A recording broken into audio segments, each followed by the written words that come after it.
Then I'd like to welcome everyone to the May 3rd, 2021 meeting of the Sacramento First Five Commission. Madam Clerk, will you please call the roll and establish a quorum? Sir. Commissioner Cerna. Here. Commissioner Sneeringer. Here. Commissioner Fernandez y Garcia will not be here until later. Commissioner Gordon. Here. Commissioner Serie. Here. Commissioner Wagstaff. Here. Commissioner Wirtz. Here. Okay. Commissioner Kennedy is not here today. Commissioner Hassett. Here. Okay. Commissioner Turner Johnson. Don't see her yet. Commissioner Evans. Here. Okay. Commissioner Cosick. Here. And Commissioner Moak. Here. Okay. At the moment, Commissioner Fernandez y Garcia is out, as well as his alternate. So we are down to 6 voting members at the moment, but we do have a quorum. Very good. If you all please stand and help me deliver the Pledge of Allegiance while Steph gives us the image of the flag, please. I pledge allegiance Pledge allegiance to the flag to the flag of the United of the States United States of America, and the Republic To the republic for which it for which stands, it stands, one nation, one nation, under God, under God, indivisible, with liberty with liberty, and justice for all. for all.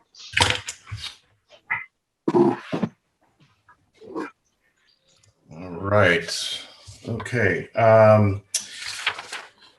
I have some rules of engagement that I'm supposed to read, which I can't seem to find. Here they are.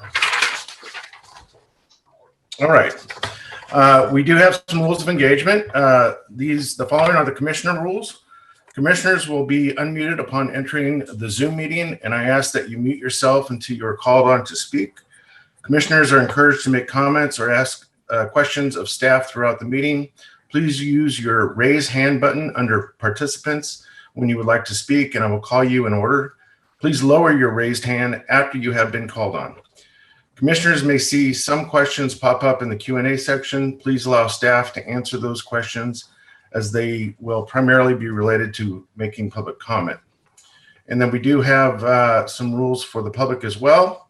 Members of the public entering the Zoom meeting will have the ability to signal that they would like to make a comment on any agenda item throughout the meeting. To be placed on the speakers list for any item, please click on the Q&A button and write your name and indicate the agenda item you wish to speak on. Please type into the Q&A at the beginning of the meeting or as soon as you know you would like to make a comment, so that staff have time to create the speakers list. We will call your name in the order that it was received, and unmute you when it's your time to speak. The public calling in through the phone line will also have an opportunity to address the commission. And if you have something to say when the phone line is unmuted, please state your name, the agenda item you wish to address, and then your comment. Public comment in the Zoom meeting or over the phone is limited to 3 minutes. And with that, I believe we need to read the cable statement, correct? Yes, sir. This meeting of the First Five Sacramento Commission is cablecast live on the Metro 14, the local government affairs channel, on Comcast, Consolidated Communications, and AT&T Uverse cable systems. This meeting is closed captioned and live streamed at metro14live.saccounty.net. Today's meeting will be repeated Thursday, May 6th at 2 p.m. on channel 14. This meeting can also be viewed on Metro Cable's 14 YouTube channel. All right.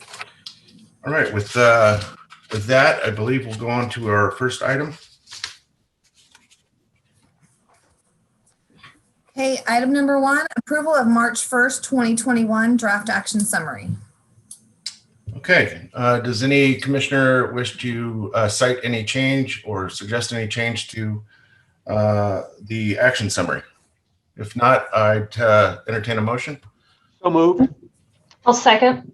Been moved by Commissioner Wagstaff, seconded by Commissioner Sneeringer. Madam Clerk, will you please call the roll? Yes, Chair Cerna, Aye. Commissioner Sneeringer, Aye.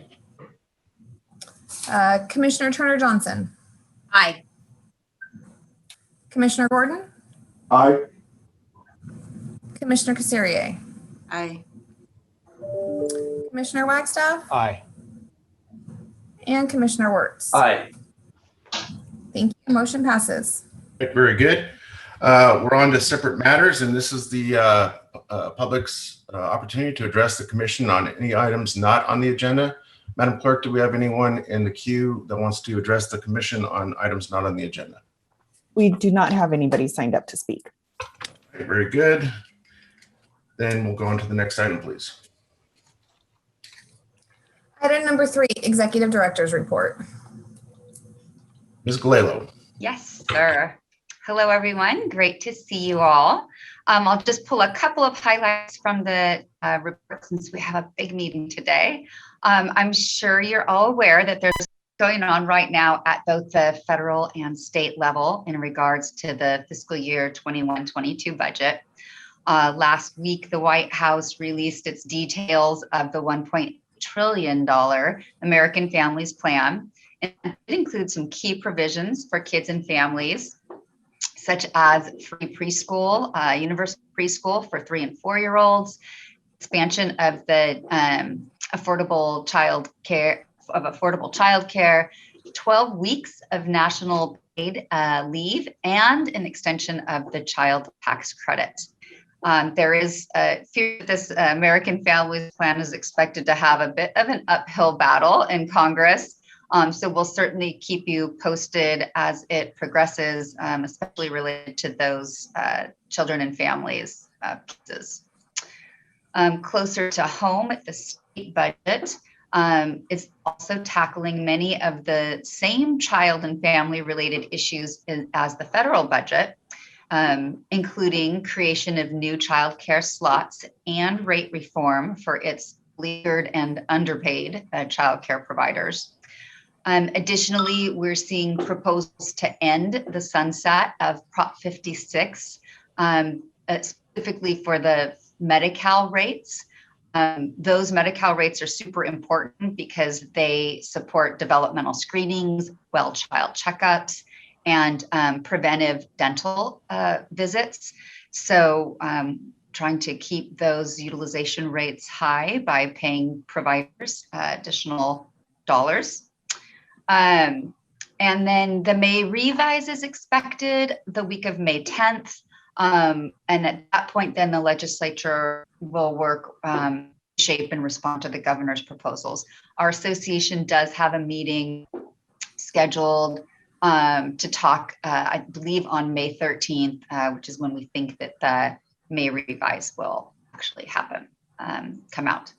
So the only other thing in state update that I know right now is that last week, sort of at the 11th hour, we learned that a bill was introduced to the state budget process that would send $20 million in one-time COVID relief funding directly to the county first 5 commissions, specifically for local early childhood systems integration. So the association is supporting this bill due to sort of the unique state of the fiscal and political landscape at the state right now. And of course, they want an opportunity to advance the understanding of that connection between early childhood systems and the child outcomes and work that First Fives are doing locally. So that's brand new news we just found out about. So currently our staff are working with the association to sort of assess the opportunity. We're meeting internally tomorrow to sort of determine how we would invest these funds if they do come through. So we have some ideas about what we would like to do. We as a commission, have begun that systems integration work through our home visiting collaborative, sort of specific to home visiting. But if funds like this came through, we could really look at a whole array of services and integrating those systems as well. So stay tuned.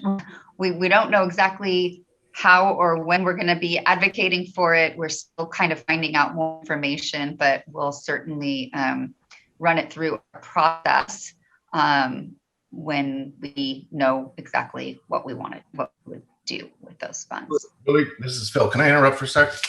Yes. So do we have any understanding of how the 20 million is going to be distributed to the 58 commissions? Nope. Nothing in the language yet about that. Typically, the way all other Prop 10 dollars comes through is based on birth rate. So larger counties getting more funding, smaller counties getting less. That's what I would anticipate, but we do not know. Okay, thank you. Yeah, sure. Couple other highlights, just a quick recap on Advocacy Day, which was April 27th, where staff and commissioners met with our 4 legislators. We sort of pushed the same 4 things at all 4 meetings, which are a whole child and whole family policies that included expansion of paid family leave, continuous Medi-Cal enrollment for children. So if they began on Medi-Cal at age 2, it would continue their Medi-Cal coverage through age 5, and 12-month postpartum coverage for women. Typically, I think right now that ends at 8 or 12 weeks.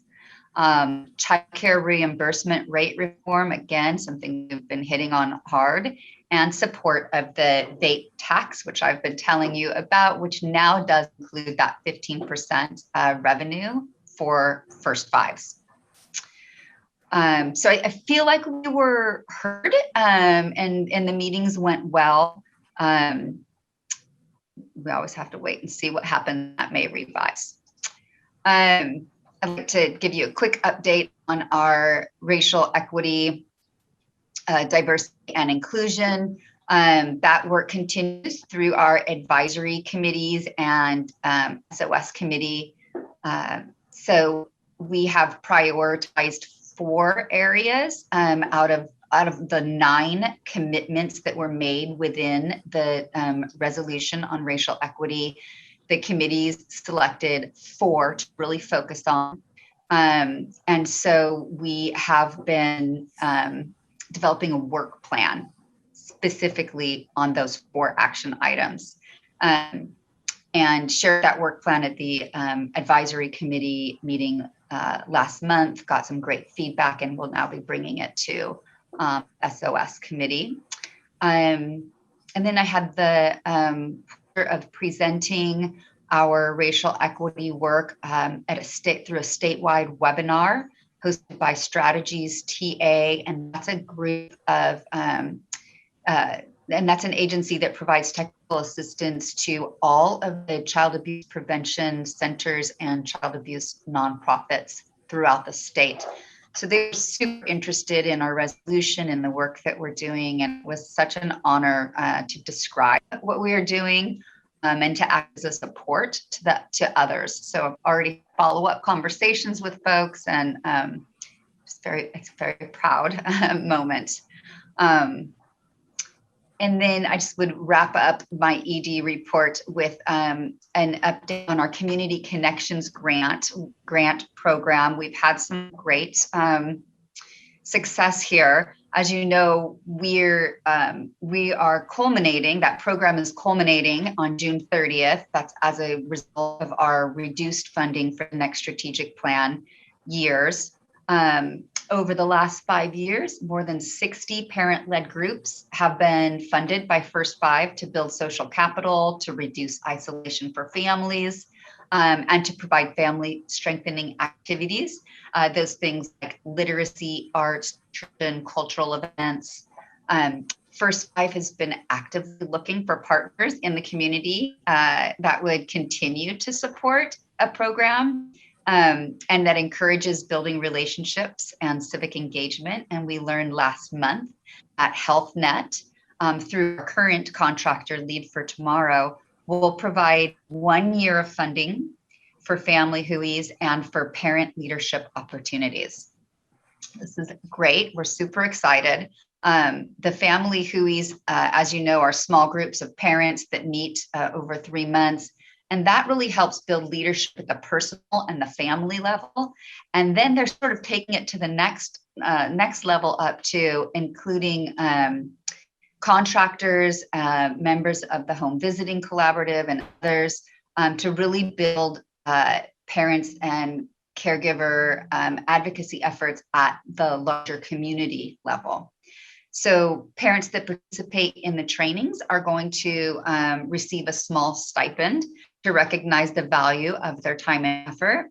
And we just see this as another great partnership with a health plan to take over some of the work that we have been for a long time. So again, part of our sustainability to just continue to cultivate and create programs and then hand them off to others who are interested in funding them. So that concludes the report, but I'm happy to answer any questions that you all might have.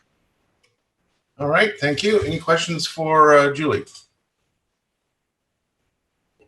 All right, seeing none. Thank you, Julie. Sure. We'll move on to our committee updates. But first, let's see. I guess we do have to take a vote on the, as it relates to the advisory committee. Correct. Okay. Do we have a report first? Yes. Okay. Yeah, I don't, can you confirm, Carmen, is Robert Silva on to give the report, or will I be doing that? He's not here. He's not. Okay, I'll give a quick report then, part of which I already spoke about. So we took a big chunk of our meeting last month to review the goals and objectives outlined in our resolution on racial equity and social justice. We got some great feedback from the group, which we will then be forwarding to SOS committee. Our home visiting collaborative partners gave an overview presentation about the collaborative and its goal, its primary goal, which is to create sort of that no wrong door system that would streamline a family's entry into the best home visiting program for their specific needs. There's more about that work. You're going to get a full presentation at the August meeting, a bigger presentation on home visiting them. And then lastly, the committee received a presentation from ASR on the Birth and Beyond impact for fiscal years 1920, which you will be hearing later at this meeting. And then just to wrap it, staff are requesting the commission appointment of Megan Maston to the advisory committee. She currently serves on the Adult and Aging Commission. And we have that seat has been vacant on the advisory committee for several years. So we were excited to have her join that committee. All right, very good. Thank you. All right, any questions for Julie? All right, seeing none, we do need to take a vote on the appointment. Is there a motion? I so move to accept Megan Maston on the advisory committee. Second, Dave Gordon. Very good. Thank you both. So it's been moved by Commissioner Wirtz and seconded by Commissioner Gordon. Madam Clerk, please call the roll. Chair Serna. Aye. Commissioner Staringer. Aye. Commissioner Turner Johnson. Aye. Commissioner Gordon. Aye. Commissioner Caserier. Aye. Commissioner Wagstaff. Aye. Aye. Commissioner Wirtz. Aye. Great, thank you. Motion passes. Great. Thank you. All right, we will move on to our evaluation committee update. Thank you, Chairman Cerna. We actually had 2 meetings of the first 5 evaluation committee, the first one on March 15th and the second one on April 19th. And we were pleased to have a new member, Emily Bowen, has joined us. And that's great. The advisory committee continues to be a valuable addition to the evaluation committee. We had quite a bit of work we did. We looked at the data management system RFP process, and then we had a very interesting demo from Persimmon on our April 19th meeting, and we understand that the providers will also get a similar kind of presentation that we hope will lead to a sort of an interactive ongoing improvements if we find ways to improve that. So that was very helpful. We also looked at the evaluation services RFP, and as you know, there was just the one applicant from our wonderful applied survey research group. We also reevaluated our roles and responsibilities document, and that was useful for our new member, and also made sure that the racial equity component was present and aware. And of course, we reviewed the Birth and Beyond annual report that you're going to hear more of shortly. We had reviewed that sort of multiple times. We've made sort of 3 recommendations that will, we hope, be integrated into the future efforts. One was several of our members were thinking it was useful to separate out the numbers by the funding sources now that there are several different funding sources for the home visitation kinds of services. We also wanted to continue to highlight the need for ongoing work to look into the missing data components of it. So for some of the evaluations, there's always less than ideal coverage of all the participants and with missing data. So that remains an ongoing struggle to try to improve that. And then finally, we looked at some efforts to make sure that efforts were looked at around the joint CPS visits with the home visitation piece to ensure integration and coordination across those timeframes. So this is always a work in progress, and you'll hear a lot of wonderful successes today in their presentation. And our job is just to continue to try to work toward further improvements. In addition, we looked at the Certified Sustainability Partner survey that the SOS group did, and we really have kudos to the team that put together that survey. It was really well done. I don't think we had any substantial suggestions other than it looked quite valuable, and we just hope that providers will take the time to fill out. It's a pretty hefty survey, but we think it would provide a lot of very helpful information around ongoing sustainability. And then finally, our ASR folks are recreating the results-based accountability measures. And we looked at one, we were happy to hear with the family information form that positive childhood experiences questions more are going to be added to that item as well. And we looked at the RBAs for Birth and Beyond, Crisis Nursery, school readiness, and Help Me Grow. So there's several more to go, but we took some time to try to help focus those items. And I believe that's, so we've had a pretty busy time over the last couple of months, but I believe that's it for now. But if there's any other suggestions from committee members, certainly welcome. Thank you. Great. Thank you, Commissioner Wirtz. Any questions for Dr. Wirtz? All right, thank you. We'll move on to our Financial Planning Committee. Good afternoon. The Financial Planning Committee met on April 15th and acted on 3 items that are on the full commission's agenda today. The committee received a report regarding the ongoing office lease process. Staff reported their efforts in finding other properties to potentially move to, and staff considered all options. And in your packet today, you will see that they are recommending a reduction in square footage by about 33% and This will be item 14 on today's agenda and remaining at the current location.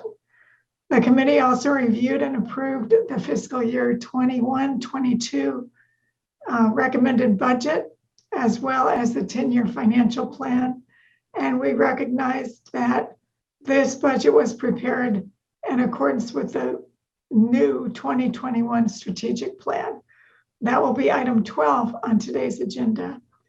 And the committee also discussed the need, based on recommendations from the auditors, for an adjusting journal entry to adjust the fund balance to make that fit what is reality. And staff have recommended that these entries be made now for stronger controls, because the entries will be in the Compass accounting system of the county rather than separately kept manually on separate paper. So this action was also going to be on the commission for approval, item 13 today. The committee heard the quarterly financial reports and explanations for variances in the current year's financials, and nothing was raised that was an issue. And that concludes my report. Very good. Thank you, Commissioner Kosik. Any questions for Commissioner Kosik? All right, thanks again. We will now move on to the Systems Optimization and Sustainability Committee update. The Systems Optimization and Sustainability Committee, we have got a tongue twister there for sure, has not met. But as Julie mentioned, we did participate in First Five Advocacy Day last week. I just wanted to add a couple of pieces to Julie's comments. We were joined in meetings by Dr. Pooja Mittal from our advisory committee, as well as Julie and Aaron on our staff, Jackie Wong from First Five California, and myself. We met with a staff in Assembly members McCarty, Cooley, and Cooper's offices, as well as Senator Pan's staff. And Julie mentioned much of the topics that we covered. The one thing I wanted to lift up was there was a good deal of interest in our racial equity and diversity initiative, and that we did share our resolution with all of those offices. They were very impressed, and we did tell them that we would continue to keep them in the loop on the work that we are doing. Our next meeting will be Friday, May 21st at 10 a.m. And we're going to be looking at the resolution action plan, as well as some advocacy day follow-up. And if I was a betting person, I would tell you that we'll be talking about the state budget. So if anyone has questions or they're really interested in the work that we're doing, feel free to join us. And that's all I have for today. All right, very good. Thank you, Commissioner Sneeringer. Any questions for Donna? All right. Thanks again to all of our committee representation for their updates this afternoon. Madam Clerk, we'll go to the next item, please. Very well. Item number 8 is the approval of recommendation for evaluation services. And Carmen Garcia Gomez is our evaluation special lead in house, so she's going to take this one for us. Good afternoon, Commissioners. I'm Carmen Garcia Gomez, and I will give the report this afternoon. We are coming to you today to ask for your authorization to the Executive Director or her designee to negotiate and execute an agreement with Applied Survey Research, ASR, for the contract term of July 1st, 2021 through December 31st, 2024, to provide evaluation consultation services. The maximum payment amount for the 3-year and 6-month period term is $674,000. As you know, last year, you all approved the strategic plan. And with that, we have various tasks that are associated with the strategic plan and moving forward with our funding cycle that begins July 1st.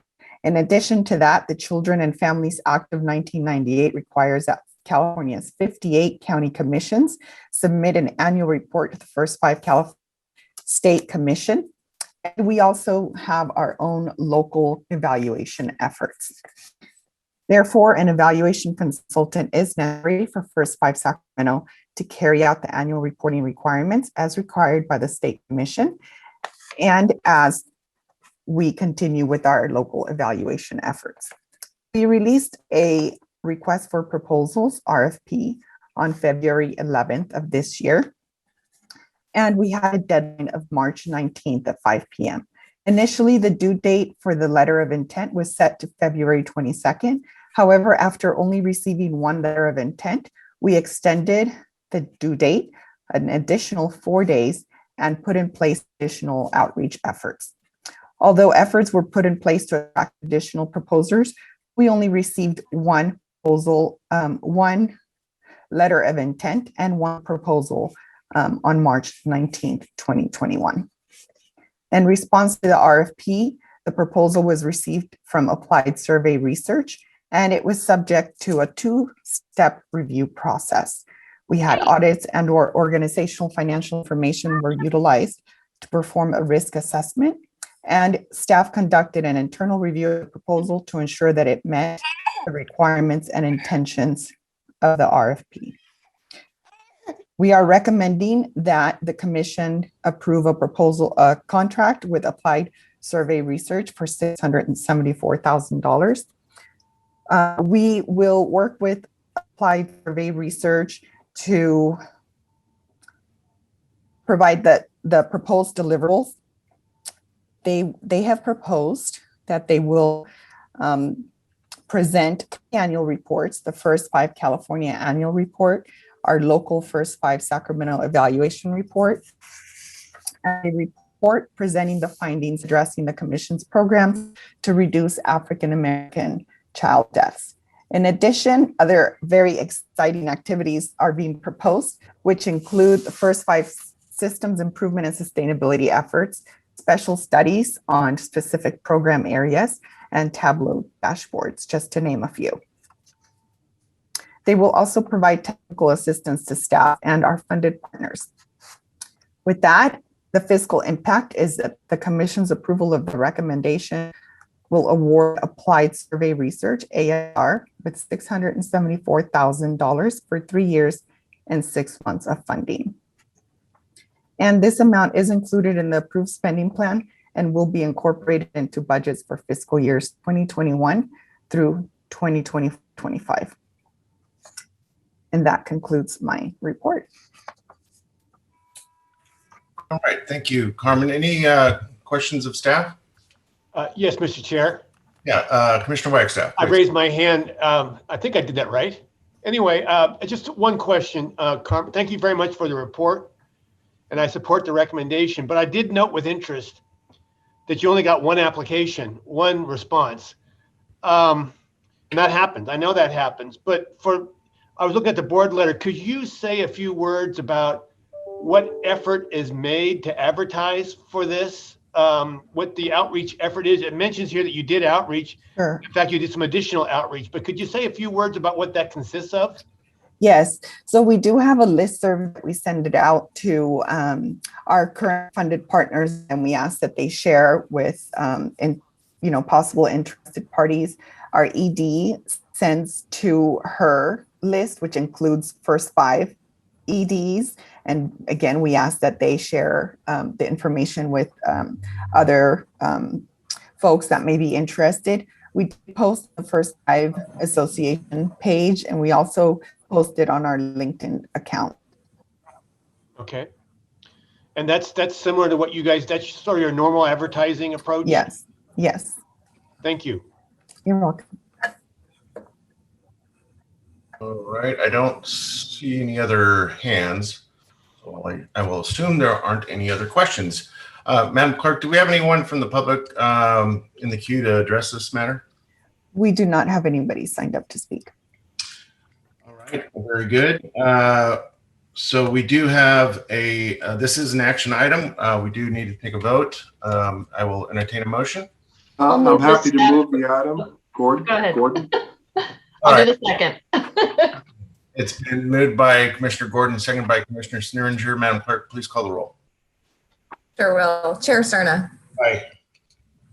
Commissioner Sneeringer. Aye. Commissioner Lee Turner Johnson. Aye.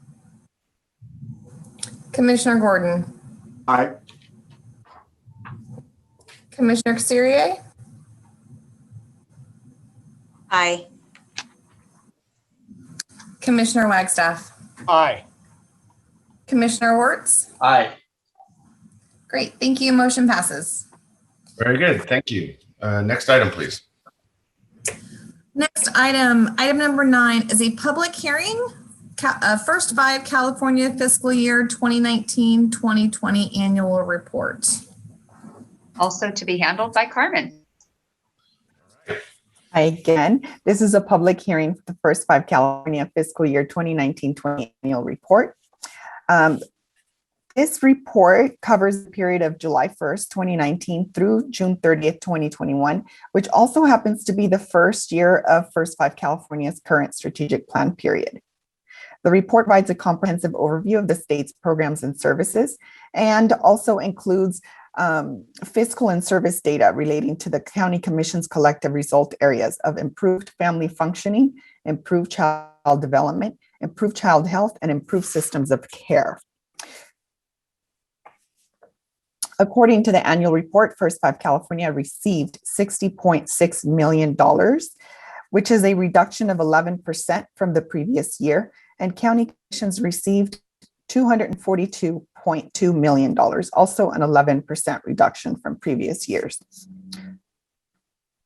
Statewide, the first 5 county commissions collaborated on a number of projects that supported the state commission's purpose and mission and addressed the distinct needs of individual counties. The total expenditures in the 3 primary result areas were $321 million. Child development the expenditure was 27% of the total. 31% of the expenditure was for child health and 21% was for family functioning. In addition to the direct services listed above, county commissions were engaged in a range of activities focused on improvement system of care for children and families. We see then that the total was 84%, or I'm sorry, 80 million or 21% of the total expenditures. And we see that 56% of that went to program and systems improvement effort, and 44% of that was expended in public and policy advocacy. So the 4 result areas combined have a total of 405 million expenditure. And in the report, if you go to page 48, you can read a little bit about some highlights that we included. We only get like 2 or 3 paragraphs that we can include, and that's something that we do every year. And this year it could be found on page 48. The First 5 California Commission also, as you recall, last year took big efforts. They had efforts around providing assistance for COVID-19. And so in the spring of 2020, they approved $5 million to provide emergency support to communities coping with COVID-19. And if you recall, First 5 Sacramento also participated in that. So collectively, they actually distributed close to 10 million units of supplies statewide, which is amazing. So I wanted to share about that. And the report is included in your packet, and you can feel free to look over it, read it. And if you have any questions, you can feel free to shoot me an email, and I'll be happy to answer questions if you have any. And that concludes my report. Very good. Thank you, Carmen. Any questions for Carmen? This is a public hearing item, so I will go ahead and open the public hearing and ask the clerk if we have any members of the public in the queue to address the commission. We do not have anybody signed up to speak on this item. Very good. I will close the public hearing, and we do not need to take a vote on this, correct? Okay. Correct. All right, very good. All right, one last time, and any questions from commissioners before we move on? Okay, thank you again, Carmen. You're welcome. Next item, please. Okay, next item, item number 10, approval of MOU with Department of Child, Family, and Adult Services to support staffing of the RAACD Steering Committee. Mr. Chairman, I believe I have to recuse myself on this item. Okay, let the record show that Commissioner Wagstaff has recused himself from item 10. And Commissioner Wagstaff, you also are recusing from item 11 as Yep. well. We put them back to back for you. So I'll text you or something when you can pop back in, or you can listen from your side. And okay, great. Thank you. Thank you very much. Sure. Do I need to recuse myself as well? No, because they aren't for the health department. One is DHA and the other's DCFAS. So nothing for the Department of Health Services. Okay. Yeah. Rick, do you want to confirm that? That's what we kind of talked about. That is correct. Okay, great. Fantastic that we have Linda Fong-Samara is going to share this one. Great. Thank you, Julie. Good afternoon, commissioners. Today we are bringing forward a recommendation to enter into a memorandum of understanding with the Sacramento County Department of Child, Family, and Adult Services, or I'll say DCFAS for short, to provide contracted staff support to the Steering Committee on the Reduction of African American Child Deaths. Just some background, as you may recall, in response to the ongoing disparity in African American child deaths for decades in our community, in 2013, the Blue Ribbon Commission on the Disproportionate African American Child Deaths released a report with recommendations on how to address the issue in our community. That report provided some goals on how to reduce and specific figures on how to reduce African American child deaths. In addition, it provided some strategies, and moreover, it provided recommendations on how to approach the work and what we needed to do to start to move the needle on reducing this disparity. One of the key recommendations that report provided was to have a cross-sector steering committee that would really help to oversee the effort in our community and not just let this be a report on the shelf, to really bring the community together and coordinate and collaborate within the community. Part of that cross-sector steering committee really needed to have dedicated staff support to it to really keep the momentum going and to really help oversee and coordinate that county-wide effort. So there was a request for proposal process in 2013, conducted by DCFAS, and the Sierra Health Foundation was selected as that critical backbone support and to provide that infrastructure for the steering committee. And as you've seen in our prior annual reports to you regarding our progress on the reduction of African American child deaths, there has been some progress made in both reducing the rate and the disparity in African American child deaths, but we are not yet done at all. And there's still more work to be done. There is still overrepresentation of African American children in these child deaths.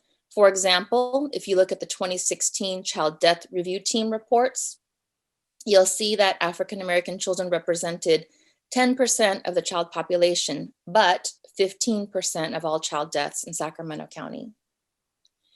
In addition, if you look at the rates, you'll see that in 2016, African American children died at a rate of 54.9 per 100,000 children, compared to a rate of 36.5 per 100,000 for all children in Sacramento County. Again, these are an improvement of compared to where we were at, but definitely you could still see that there still is a disparity.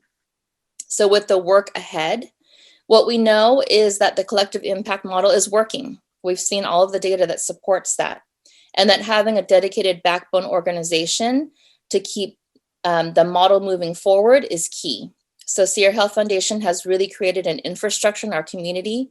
They've built critical relationships and they've built processes, they have facilities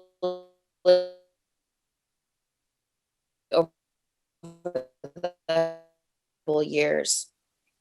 With that said, commission staff would like to recommend that the commission authorize the executive director or her designee to negotiate and execute a memorandum of understanding with the Sacramento County Department of Child, Family, and Adult Services for contract term of July 1st, 2021 through June 30th, 2022 for a maximum payment of $100,000 to provide contracted staff support for the steering committee on the reduction of African American child deaths.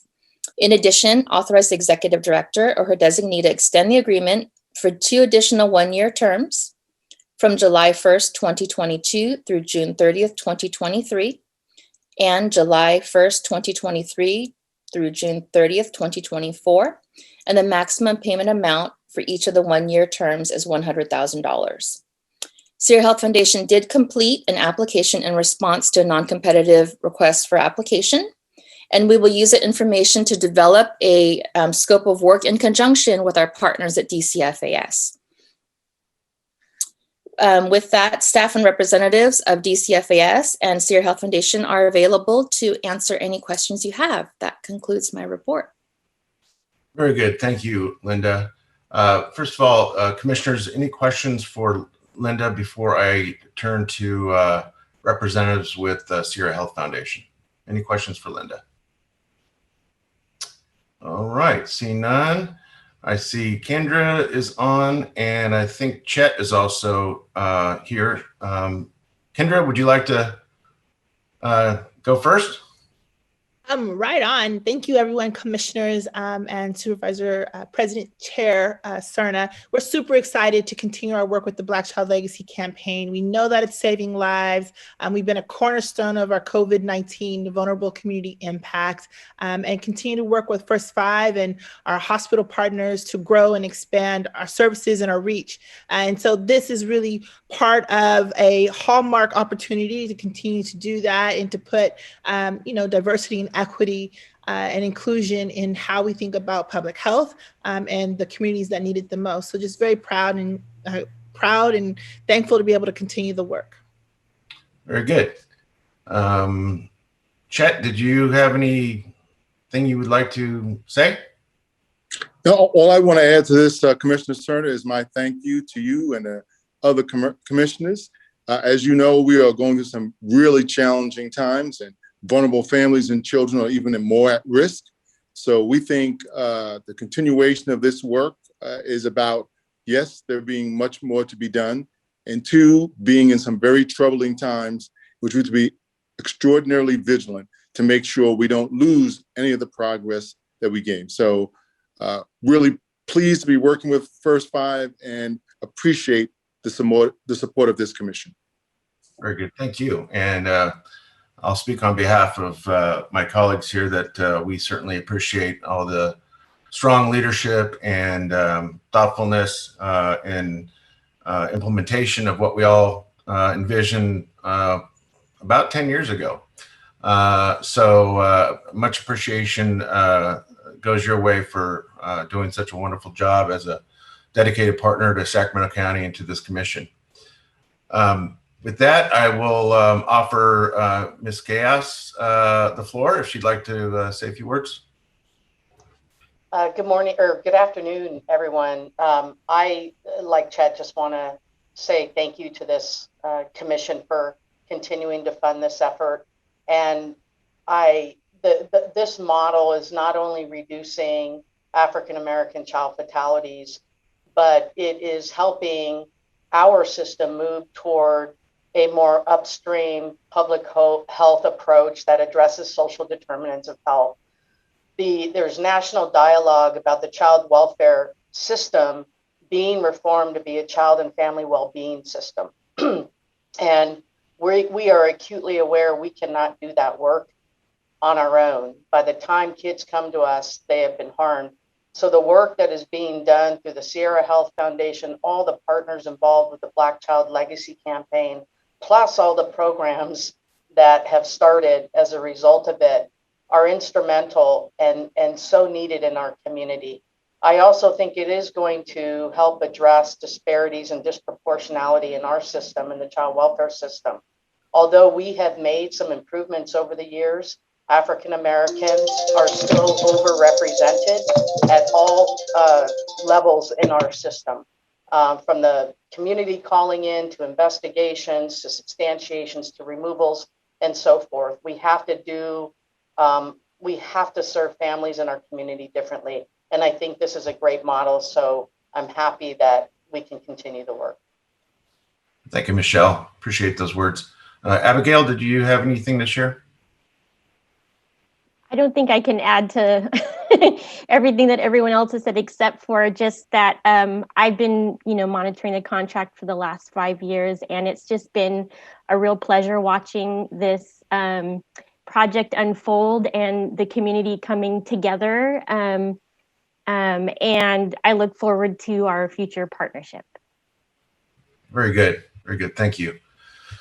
I'll start by putting the motion on the table and look for a second to approve. I'll second. Second. Okay. I think I can share it. I think Commissioner Turnerly got there first, so please let the record show that. I'll share some of my thoughts as well. I think, as many of you know, I've been very close to this effort from the start, and I consistently remind many people, whether it's my colleagues or staff or just folks that I have the honor of representing out in the public, that while we certainly have our fair share of challenges at the county and at the commission, the Black Child Legacy campaign has really evolved into something that I could have not foreseen in terms of its efficacy and its kind of unique ability to get at a very complex issue and to affect change where change needs to be affected. And in fact, it's become a model for other locations, jurisdictions around the state and the country for how best to come at this very complex issue with partnership. And I also remind folks that it is the most, it is the subject of the most pride, I should say, not just on behalf of this commissioner and supervisor, but I think on behalf of the entire Board of Supervisors. And I know many on this commission feel the same way. And we're not here to pat each other on the back necessarily, but when you measure the success of intervention in lives saved and disparities reduced, I think we need to be very vocal about those successes so that we can continue the good work. And that's what today's action is really about.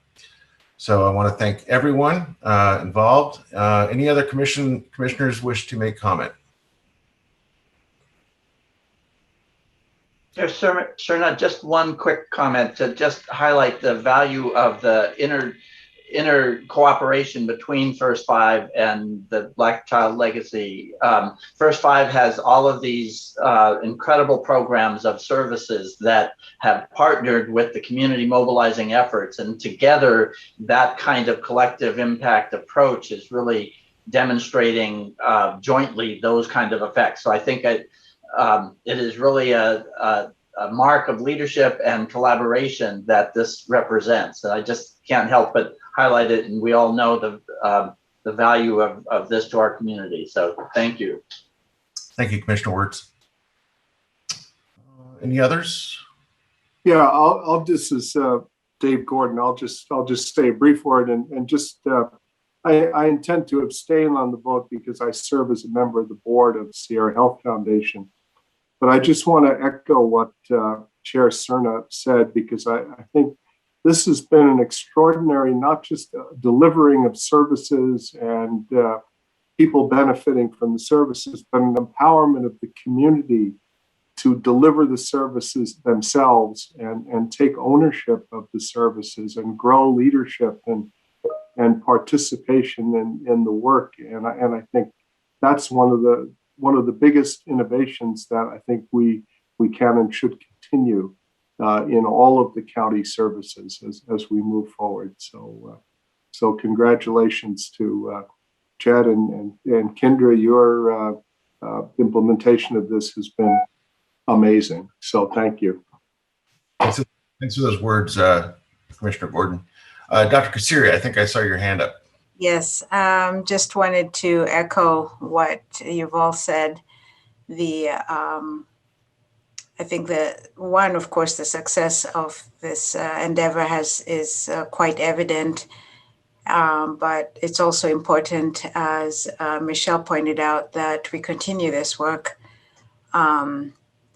And of course, again, acknowledging the collective impact as well as empowering the community to be the ones to develop the interventions and be the, as they like to call themselves, boots on the ground. And my hope is that, as we continue with this, that we, the partnership will continue, and looking forward to having a more active role as I wind up COVID-19 so that we can get back to some of the projects that we were working on before. So thank you. Thank you, Dr. Kay. All right. With that, if there's no further comments from, Commissioner, Beth has her hand up. Yeah, the Commissioner has it. Hi, thank you. Yeah, such a great job by everyone. And I just wanted to point out that this work has led, just for my organization, we have leveraged the results of these programs and have created new partnerships in this community. We've brought in federal dollars and private foundation dollars, and it's all because this work was done. And we've shown that as a community, we can come together differently and show up differently in neighborhoods and in communities, and bring these multi-sector collaborations together to really change and save lives. So, I'm grateful for all the work everybody's done, and I'm excited about all the work yet to be done. So thank you. Thanks, Commissioner Hassett. Okay, I don't see any other hands up. Correct, Steph? Correct. Okay, all right. We have a motion and a second. Will you please call the roll? Yes, sir. Commissioner Cerna. Aye. Commissioner Steeringer. Aye. Commissioner Lee Turner Johnson. Aye. Commissioner Gordon. Abstain.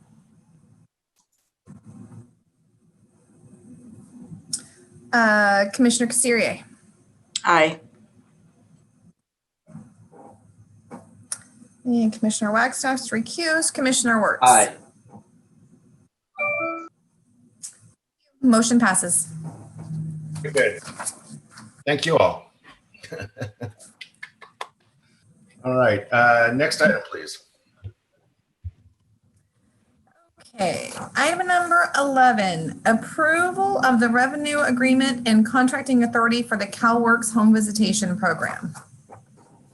And that one is back to me then. Okay, so with this item, staff are requesting 2 interrelated actions that will allow us to continue our partnership with the Department of Human Assistance, DHA, and CAPC to implement the Calworks home visiting program. So specifically, staff are requesting entering into a revenue agreement with DHA for $4,688,443. So that's funding coming from DHA to First Five to coordinate and provide oversight and monitoring of the Calworks home visiting program for July 1, 2021 through June 30, 2022.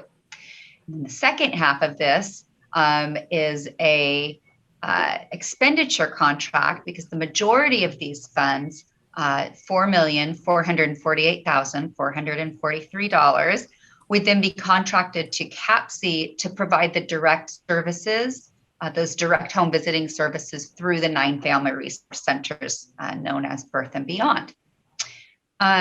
This partnership is mutually advantageous to First Five, to DHA, and to CAPC. For First Five side, it provides the commission with $240,000 annually in revenue that then funds staffing, our evaluation consultants, our database management fees, and the infrastructure needed to provide that oversight and evaluation of the program. And for DHA, it provides sort of a no-hassle means of oversight and reporting back to the California Department of Social Services for the overall program.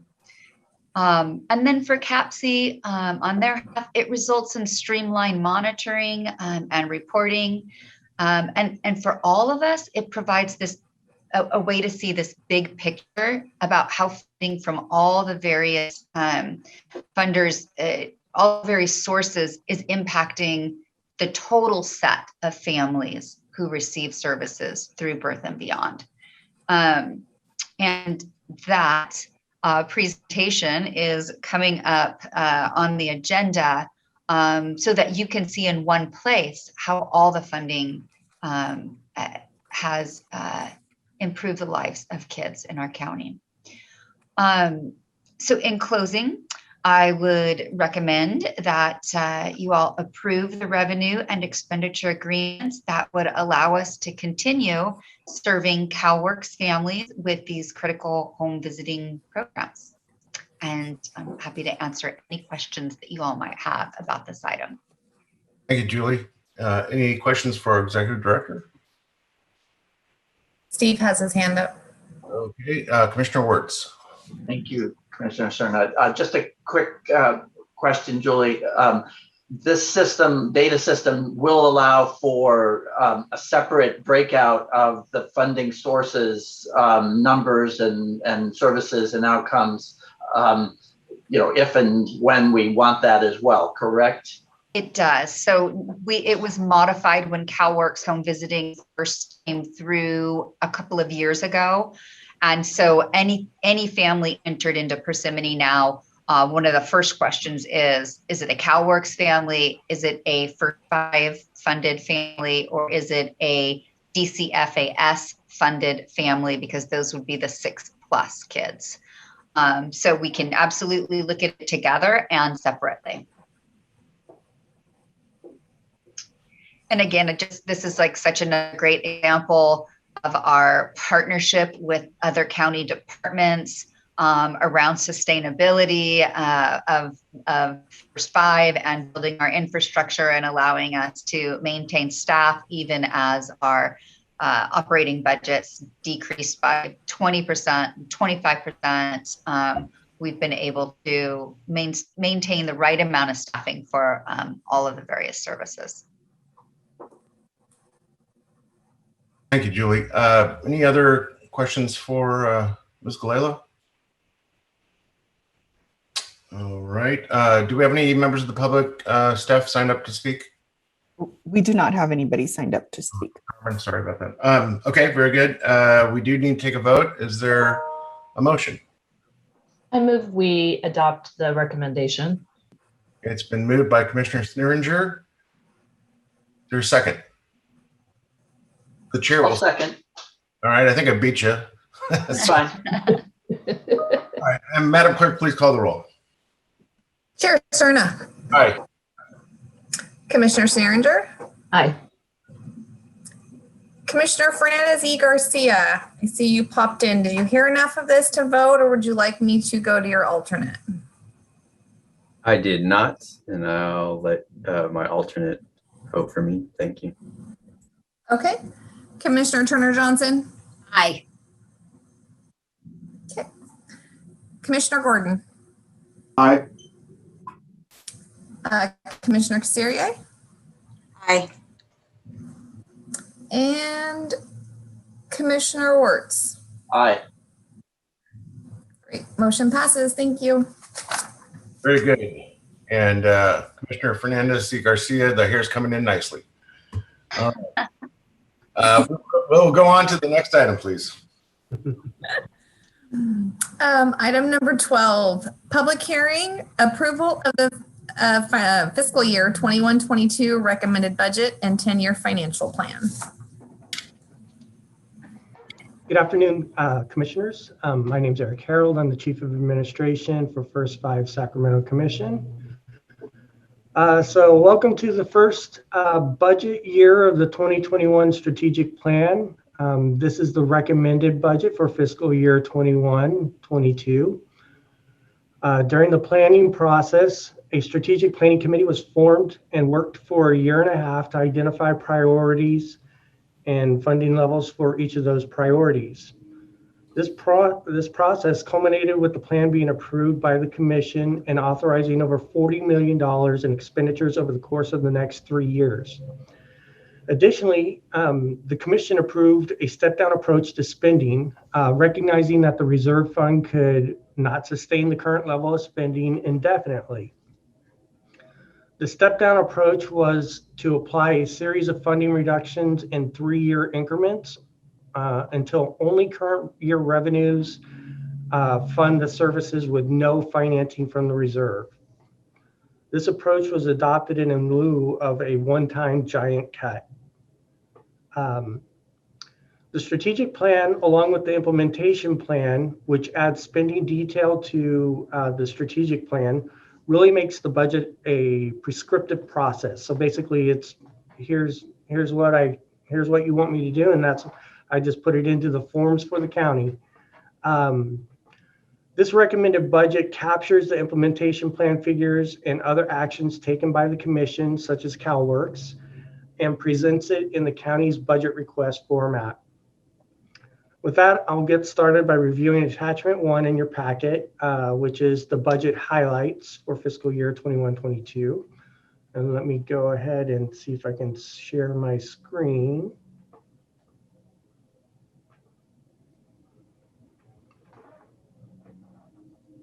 Okay, does everybody see that okay? Yes? Okay, so could you make it a little bit bigger, Eric? Can you make it a little bit bigger because it's just hard to read? Does that help? Yes. Okay.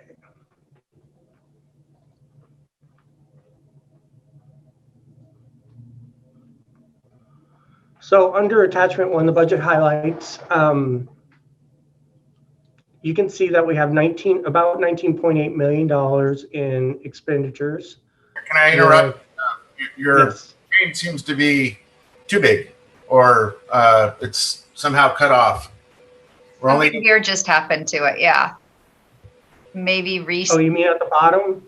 No. I can scroll there. There you go. It's back. You're good. Okay, I'll scroll as I go through it. I'll just scroll down to the points I'm talking about. Is that okay? Perfect. Okay, so for fiscal year 21-22, the recommended budget has $19.8 million in allocations, of which 5.3% is for administration, 2.9% for evaluation, and 91.8% for program services. This report has also been broken into the new format for the fiscal or for the strategic 2021 strategic plan, which includes the new result areas and the descriptions and it is broken down by the percentage of the budget and the overall dollar figures. Now, here at the bottom is a call out box for the reserve information. And basically, we're going to start this fiscal year off with $16.8 million. We are projecting a fund balance of $3.8 million, which allows us to do what's called a provision for reserve of $2.2 million, which means we're putting $2.2 million back into the reserves. It doesn't mean we're making money or turning a profit or anything like that. And I'll explain what I mean in just a moment. So that means we have $1.6 million in financing for this for this recommended budget request, which would put our reserve ending balance for next year at $19 million. Just to go back to my point, if you look at the beginning reserve balance of $16.8 million, and you look at the fund balance of $3.8 million, that's pretty much how much money the commission has, which would be 19 plus 1.6, so it's $20.6 million. Then after we take out the money we need for this year, $1.6 million, we'll end up with an ending reserve balance of $19 million. So when I say provision for reserve, we are putting money back into the reserve, but it's just a reclassification of money that the commission has. So if you look over here, the financing from the reserve is $1.6 million, along with all the revenues of $18.1 million, Added together, that gives us a $19.8 million financing, which is equivalent to the allocation that we are requesting. Now I'll go ahead and move on to attachment 2. Hey, Eric, before you move on, could you maybe explain a little bit about that $3.8 million that's in the fund balance and why we have such a large amount there? Yeah, the fund balance is derived of the money that wasn't spent, and it's primarily on contracts and also on additional revenues that were not expected, which we did have a little bit higher Proposition 10 revenues this year. And typically we will have underspending in our contracts, especially with Calworks this year. We did have a considerable underspending. So that's where the fund balance is derived, because, for instance, if we ask for $10 million in contracts in our budget and we only spend $8 million, that leaves $2 million left over, and that's your what we call a carry forward fund balance. Yeah. And this year is primarily due to the contracts and a little bit additional revenues. Yeah, and especially being a COVID year, last year, I think agencies were not as able to spend out their funding. They typically do leave about 5 to 7% on the table, but COVID year just made it even more challenging. So I don't expect that we will see this kind of a fund balance in the future every year, but I think this is a yeah, good. It should be getting tighter and tighter as the funding goes down. Okay, I'm going to go ahead and switch over to attachment 2, the budget detail.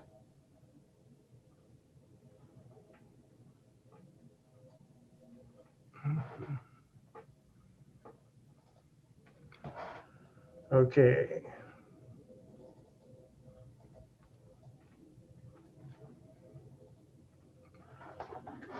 Okay. I'd like to talk a little bit about significant changes from the current fiscal year to the budget request for fiscal 21-22. We can take a look at the budget by object level, and I'll point out some specific accounts if warranted. So let us start with the object 10s. That's basically the salary and benefits. This year compared to last year, we are saving $36,000. And this is due to the deleting of a 1.0 FTE accounting technician position. The savings would have been greater, but some of the savings were offset by the cost of living adjustment and increased retirement costs. And the increased retirement cost was due to the discount rate that SCRS recently voted to reduce.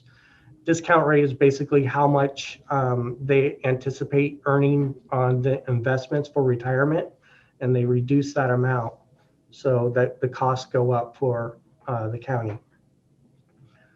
So moving on to the object 20 accounts, and that's services and supplies are our operational accounts. Includes all of our funding for direct service providers, which is this green line here, highlighted green. Overall, object 20 budget request has declined by $4.3 million. And the other professional services alone was decreased by $4.2 million.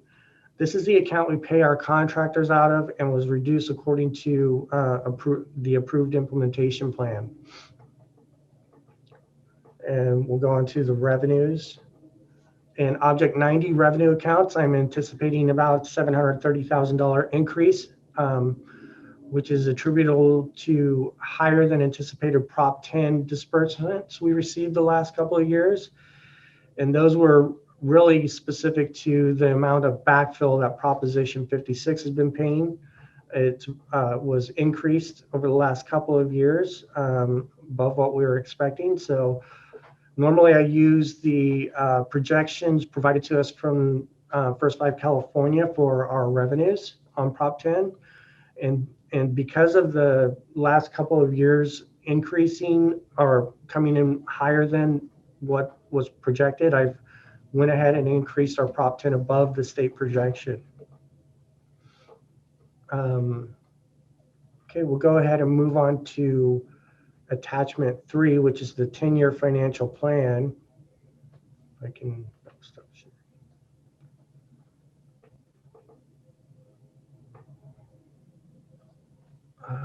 10-year financial plan. Let me make it.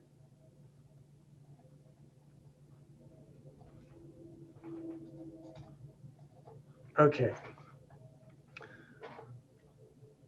So the fiscal year 21-22 requested budget is the green highlighted column. You can see this is the first year of the 2021 strategic plan. We've already kind of gone over the revenues right here and how much we're anticipating. And we've gone over on the budget highlights, we've gone over the budget or the allocations.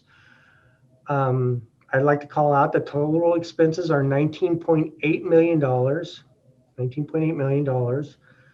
And this is in contrast to the $14.9 million strategic plan or implementation plan. And the reason it's different is because there are some adjustments that are above and beyond what's going on with the implementation plan. And that's covered here. The Calworks is added to it. We also have a rent reduction, and we'll start talking a little bit more detail about rent here on the next agenda item.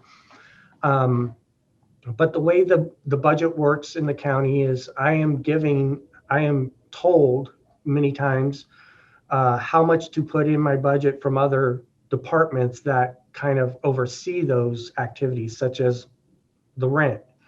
So I will each year get a notification, here's how much you're going to be paying in rent this year. So I went ahead and made an adjustment to our rent, and it's a paper adjustment because I couldn't take it off of the books. I'm not in charge of what goes into that account. So I'm making a paper adjustment basically right here that says we are not going to pay as much as we're told we are going to pay in rent. And I went ahead and reduced it by $32,000, which is more in line with what we paid this year, although it's probably even going to be lower than that. So I went ahead and made that adjustment. Also, there's an adjustment to all the contracts. Basically, some contractors have a greater expense in the first year of the 3 years that we're contracting with. Some have a greater expense in the last year, and many of them take COLA. So we're going to have adjustments to all the contractors over the 3 years to account for those sorts of things. And that's another $39,000 adjustment. And then when all those adjustments are taken into consideration, it's adjusted to $14.9 million, which is equal to the implementation plan. And then, as always, if you go out through the year-end reserve balance till we get to fiscal year 27-28, you'll see that we are at about the $3 million mark, which is what we are going to keep in the reserves for emergency issues or cash flow issues as well. I couldn't think of the word for some reason. Then one other thing I wanted to point out, with all these positive impacts that we've talked about in this that are going on so far this year, we have revised our next strategic plan reduction down to a 3% reduction, which is down from a 20, I believe it was a 25%, or I am sorry, I can't remember the last figure I reported out on the total reduction, but it was somewhere around between 20 and 25%. So that's really good news that our next strategic plan, we are not facing as harsh of a reduction in 3 years. By then, it may be down to no reduction. This concludes my report, and I'd be happy to answer any questions if you have some. Let me stop sharing the screen. All right, thank you, Eric. Any questions for staff? Commissioner Wagstaff. Yes, sir. Thank you very much, Mr. Chairman. Hey, Eric, thanks for the presentation and your very thorough report.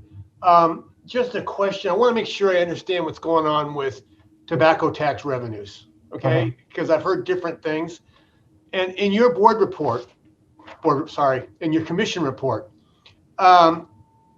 you talk about an increase in revenue due to Proposition 10 tobacco tax revenues, okay? But in the report, in the item we had earlier on the first 5 California annual report, it indicated that we got 11% less, at least in 1920, from the state. So I'm just trying to make sense of those two statements. On the one hand, it suggests that they were concerned about tobacco tax revenue, but yet you're projecting an increase. Okay, well, Look, that's yeah, bouncing around a little bit. Yeah, let me see if I can talk us through that. Basically, what I'm looking at is what was budgeted and what actually came in, not in comparison to a prior year, for one point. And then also when we start talking about the state reporting, they look at it as what was taken in on the state whole. That is not necessarily what we were given. Right. Sometimes they take out additional parts for special projects or what have you, or maybe they don't. It really depends. I'm sorry I haven't compared that report with what we're doing here locally on the budget. I'd be happy to take a look at that and provide a little bit deeper analysis. But well, I thought I saw something where during the pandemic, sales of tobacco products have actually gone up, which not necessarily that's a good thing, except when you talk about our budget. You know, do you have any information on that? I don't have any specific studies, but anecdotally, that's what I've noticed. I've compared our year over year monthly, and it is up it's been up every month except until I believe it was on February. No kidding. But they also apply, well, there was a little bit of something that happened in February because it's a shorter month. They weren't able to count all the tax revenues. So part of February is going to end up in March. So that kind of skewed that a little bit as well. Well, we always yes, say, definitely we encourage people to buy the products but not use them. Yeah, buy them to throw them away, right? But it looks like, anyway, putting that aside, it looks like though tobacco tax revenue that we get is on the increase. So we're getting more. Fair statement? It's also, Bruce, so like that first 5 California annual report kind of says this money came in, it's divided equally between 20% goes to the state and 80% goes to the counties. So of course, if they do an equal division, if the state goes down 11%, the counties will go down 11%. But that's all 58 counties as a whole. And then look at birth rate in the county for that prior year. Are there more 0 to 5 living in our county? That then impacts how much rate an individual county would get. That's very helpful, Julie. We don't know if more people were smoking in our county, but we know if we had more births in our county, we would have an increase there as well. Also, I think one of the things Eric was saying was it's how much you budgeted versus what you actually got. So if we're using the estimates from the California Department of Finance, which is where we get our estimates from to drop into the budget, and those are low for any reason whatsoever, then they come in higher, then we have this extra, we have that fund balance, if you will. So I think we saw a little bit of low estimating. We saw a little bit of more people smoking. We might have seen with COVID families moving to Sacramento from Bay Area counties. We have seen an increase in, we've seen an increase in birth rate. All of those things would impact our own county rates, which might be different than the counties as a whole. Thank you. That's helpful, you guys. Thank you very much. Good. Thanks, Julie. All right. Any other questions from commissioners? Commissioner Wertz has his hand up. And just so everyone knows, for whatever reason, I cannot see raised hands. So you'll, Stephanie, just remind me who is in the queue. Thank you. Just 2 comments. I noticed that in the green column for revenues under Prop 10, it's 11.9 million. that is about 10% down from the estimate in 2021, the 13.2. So I thought that is consistent. But my question has to do with the Calworks funding. So it's incredibly valuable and wonderful that we've had such a great source of income coming in to balance this budget and increase the amount so that it's not much different than it was the previous year. And that looks like that's the case for the 2-year period. But 23-24 has a big, I hope, a question mark, not a zero.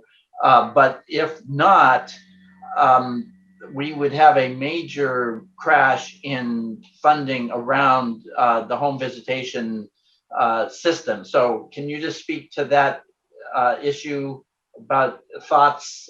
Is it likely we'll get this funding continued, or do we have any contingency plans? Yeah, Steve, I have not heard anything of cessation of the program whatsoever. I anticipate it's going to continue. When we first started reporting on the Calworks, I remember reporting out that I had it, and you may have even asked me, but whether or not to carry that number out through the full 10 years or just to reflect the years that we have a contract for. So ultimately, I went with just for the years we have a contract. Maybe Julie can speak more to the future of what's going to happen with Calworks. But like I said, I have not heard that it's going to go away. And neither have we at the in our advocacy efforts at the state level. There may have been some right sizing because there was county departments of human assistance and that some of the nonprofits had challenges in recruiting families in the earlier years, and so I think they might be doing a little bit of adjusting around that. But even this year, like First Five San Joaquin was growing their program, and they, I think, are receiving additional dollars. So I think the money is there if counties can show that they are enrolling. We have had a challenge enrolling, but we've been slowly rolling that ball. It's getting bigger and bigger every year, but we did initially have a challenge as well. So I think one of the things that's going to help us be able to enroll more families is that they're beginning in July. Birth and Beyond will have not only a Healthy Families America program, but we'll also begin a second home visiting model called Parents as Teachers. Healthy Families America model is very restrictive as to the mom can only be from 3 months pregnant, or from pregnancy up to 3 months of age for their baby to come on board. And there's just very, very restrictive things. But Parents as Teachers can enroll a child all the way up to the 3rd year of their life and can serve for 24 months. So I think once the second model is launched, we will see a much greater increase in the numbers. And so I'm not anticipating a reduction at this point. And I haven't heard any inklings about that through our different advocacy efforts. Julie, that's great to hear that. And what's the greatest part about that is that it's so difficult to take those requirements and fit that with serving families. And so I was pleased to hear you saying with the sort of expansion of the program type that we may have a better integration that we can cover any family that comes to us that's generally eligible that will fit into one of those 3 programs. Exactly. And if the family isn't on Calworks or Calworks eligible, that's when the first 5 home visiting dollars kick in. And I believe it's beginning in July. We will also be funding Birth and Beyond to do PAT so that we can serve 0 through age 5. And so if a family is Calworks eligible, they will be funded through Calworks. First Five becomes the vendor of last source.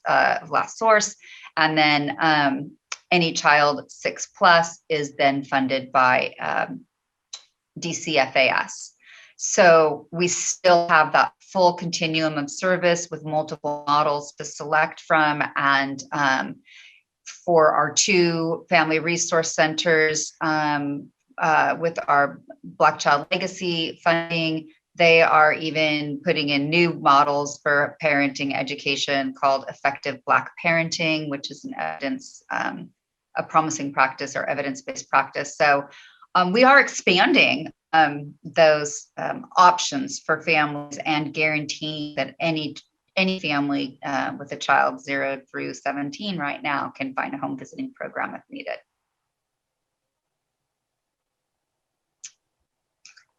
Thanks. Good questions. Any other questions for Julie?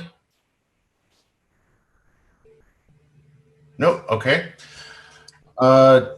Madam Clerk, do we have any members of the public sign up to speak on this? We do not have anybody signed up to speak. Okay, very good. All right, I'd entertain a motion then at this point. All right, Chair will move the item. Is there a second?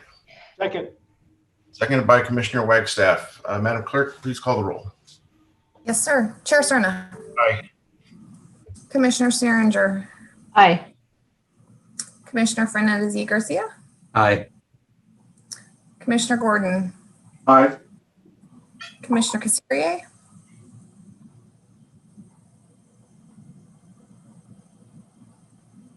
Dr. K. Oh, I didn't hear my name. I was waiting. Yes, aye. Sorry. I heard Commissioner Commissioner Wagstaff. Aye. Commissioner Wirtz. Aye. Thank you. Motion passes. Very good. Thank you all. Next item, please. Next item, item 13, approval of adjusting journal entries to reconcile balances and reduced fund balance. Okay, with a title like that, you know it's one of my items. So we'll get going on it. Basically, this is an item adjusting. This is an adjusting journal entry that will clean up the books. Normally, accruals are posted at the end of the fiscal year, then reversed at the beginning of the next fiscal year. This is done for the purposes of our annual financial reporting, which are then get audited. When we shifted services from in-house accounting to the Department of Finance Accounting Support Services, there was an accrual, but there was no reversal done that particular year. And when this was discovered while preparing the financial reports, a manual, or what's called a paper adjustment, was made in order to accurately report the commission's financials. The auditors sent Julie and I a letter. It's called the management letter, and it gives us a recommendation. And the auditors recommended, and we agree, that adjusting journal entries be entered into the Compass system in order to eliminate the need for paper adjustments for those accounts. And basically, the result of these adjusting journal entries is a reduction in the fund balance of just over $300,000, I believe. And that concludes my report. Are there any questions that you have? All right, any questions for Eric? All right, and seeing no questions from commissioners, Madam Clerk, do we have anyone from the public signed up to speak on this? We do not have anyone signed up to speak. All right, very good, thank you. At this point, I'll entertain a motion. So moved. It's been moved by Commissioner Wirtz. Is there a second? I'll second. All right, and seconded by Commissioner Sneeringer. Madam Clerk, will you please call the roll? Chair Cerna. Aye. Commissioner Sneeringer. Aye. Commissioner Fernandez y Garcia. Aye. Commissioner Gordon. Aye.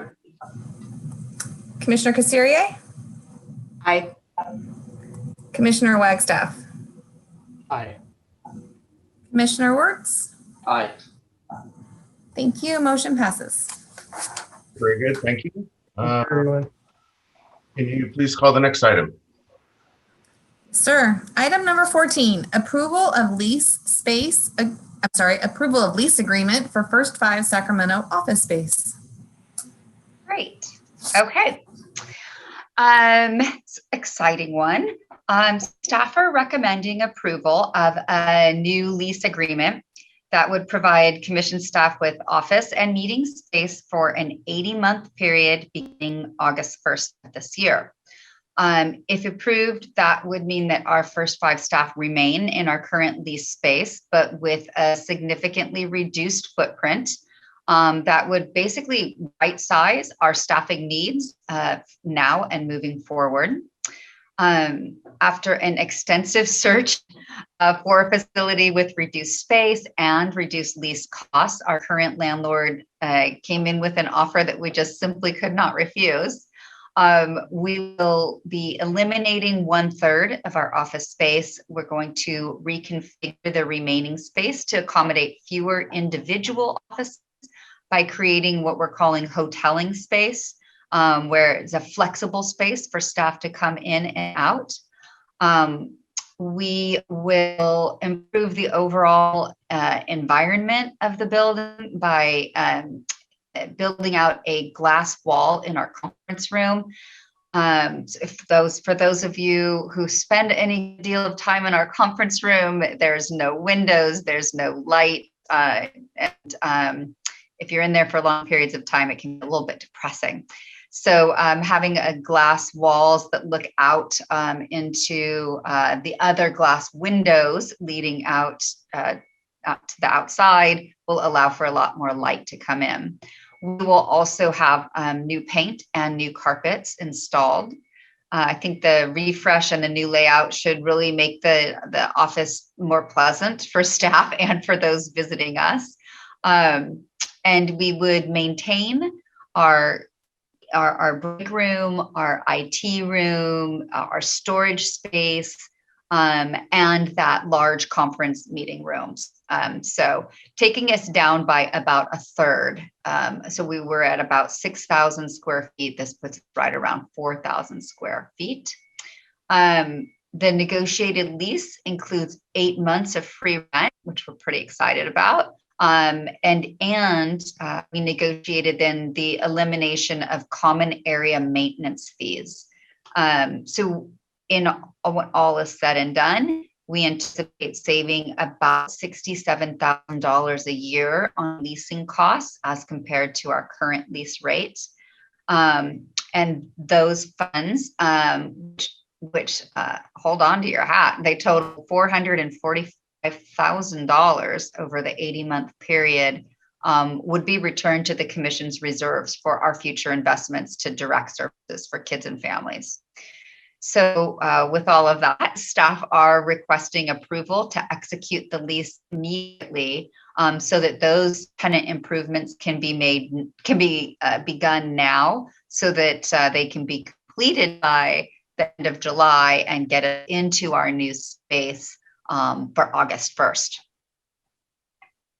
And that concludes that. Happy to answer any questions. Great. Thank you, Julie. Any questions for our Executive Director?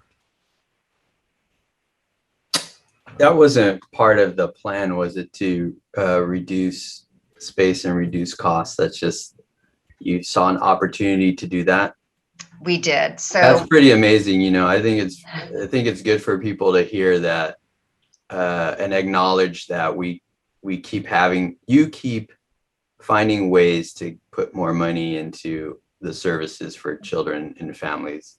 So I'd just like to call that out, please. Thank you. I appreciate that recognition. I just want to congratulate too. When we met as a finance committee, we were looking at alternatives in case the landlord did not come back with something comparable or better. And so kudos to all of you that worked on it, because it certainly makes it easier not to move and less expensive regardless with this new deal. So congratulations. Thank you. It was a surprising amount of work to do all of that, but we had a great in-house team. There were 5 members of the staff that went and toured sites and were part of the sort of informal, non-binding negotiations on two places that we were really interested in, our current and a second one just up the street. But yeah, our current folks not want to leave, not want to lose us, and really make it easier to stay. So we're happy. All right, very good. Thank you. All right, Madam Clerk, do we have anyone signed up in the queue to speak? We do not have anybody signed up to speak. Okay, very good. Then I will entertain a motion.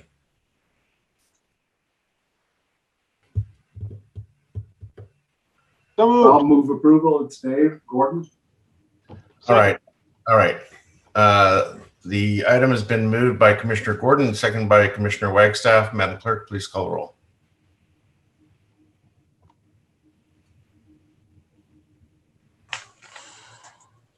Sorry, helps if I unmute myself. Chair Cerna. Aye. Commissioner Stierringer. Aye. Commissioner Fernandez y Garcia. Aye. Commissioner Gordon. Aye. Commissioner Casterier. Commissioner Wagstaff. Aye. Commissioner Wirtz. Aye. Thank you. Motion passes. All right, very good. Next item, please. One of our last items, presentation Birth and Beyond Evaluation Report for fiscal year 1920 by Jordan at ASR. Yes, and this is exciting because we don't usually provide you the big picture, but this is a big picture report out of the Calworks funding, the DCFAS funding, and the First Five funding, and how the number of families served and the outcomes for those families. Jordan presented this at our advisory committee, and they gave some great feedback. And so with no further ado, Jordan, thank you for presenting today. Yes, thank you so much. Hello, commissioners. I am excited to present the Birth and Beyond report for fiscal year 1920.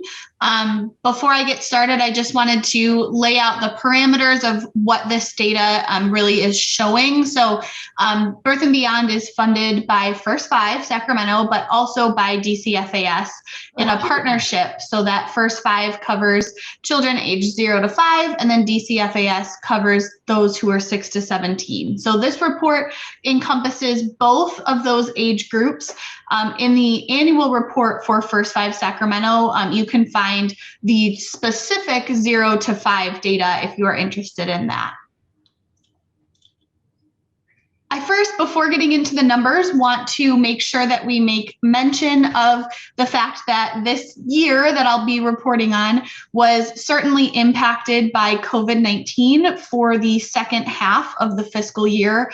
All programs were forced to pause their services to sort of regroup and figure out how they could safely serve their different clients. And this included launching new virtual programs, providing supplies that were previously not needed, things like masks or PPE, sanitizing equipment, and in addition to implementing new safety measures for both staff and participants when in-person service was absolutely needed.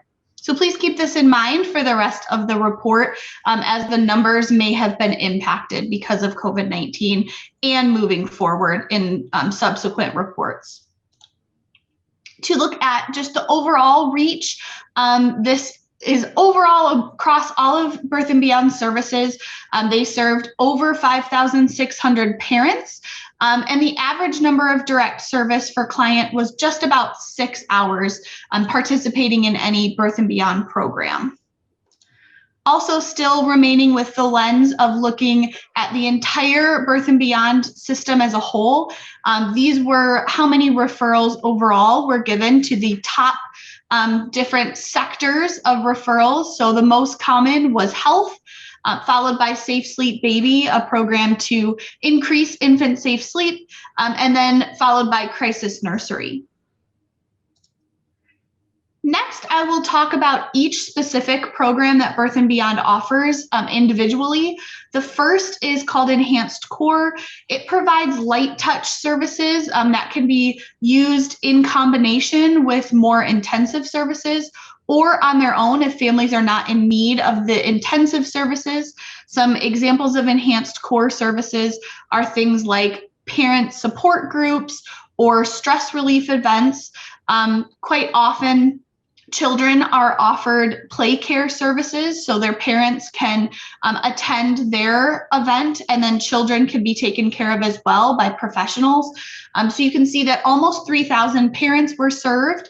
I also have it split out underneath the parent service bullet to show how the funding breaks down for each specific sector of Birth and Beyond services. And speaking about play care, over 1,200 children received play care services. And on average, a participant spent about 10 hours engaged in Enhanced Core services during the past fiscal year. Next, the next sector is parenting education. So Birth and Beyond offers 2 different parenting education courses, one called Make Parenting a Pleasure and one called Nurturing Parenting Program, or NPP. NPP has a variety of different types of classes based upon the age of the child that is being served by the parents. So they have one for infant, toddler, and preschool, one for school age, and then a few that are specific to characteristics of the parent. So one for fathers, one's for teens, and one's for prenatal clients. In the following slides that I'm going to be presenting to you, I just took out the classes that had less than 10 participants. Those numbers are very unstable because they're so small. And so even having one parent not complete the course really impacts those percentages. So I did not present those on the following slide. But just for in general, there were over 700 parents served in fiscal year 1920. Almost 500 of those were Make Parenting a Pleasure clients, and then a comparable number for NPP. This shows you the level of completion of parenting education courses. So it was most common for parents to complete the Nurturing Parenting program for school-aged children, followed by Make Parenting a Pleasure, and then followed by that for the infant and toddler and preschool NPP program.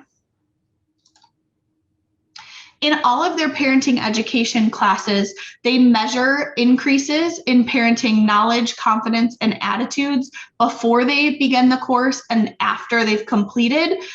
So this displays the increases for all 3 of those previously mentioned parenting education courses, pre versus post.